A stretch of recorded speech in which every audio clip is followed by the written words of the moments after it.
ఆంధ్రప్రదేశ్ ఆర్థిక శాఖ మంత్రివర్యులు పయ్యావుల కేశవ్ గారు 2024-25 ఆర్థిక సంవత్సరానికి ప్రవేశపెట్టిన బడ్జెట్ 1,94,427 కోట్లు, 2,94,472 కోట్లు, 2,94,427 కోట్లు, 3,94,427 కోట్లు. ఆన్సర్ 2,94,427 కోట్లు.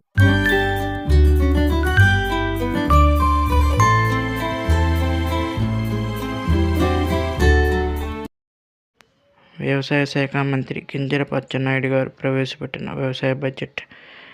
ఆన్సర్ బి 43,402 కోట్లు. 2023-24 ఆర్థిక సంవత్సరంలో సవరించిన అంచనాల ప్రకారం జీఎస్డీపీలో రెవెన్యూ లోటు ఎంత? 3.6, 4.42, 2.65, 2.1. ఆన్సర్ 2.65. 2023-24 ఆర్థిక సంవత్సరంలో సవరించిన అంచనాల ప్రకారం జీఎస్డీపీలో ద్రవ్య లోటు ఎంత? Answer B 4.30%. ఆన్సర్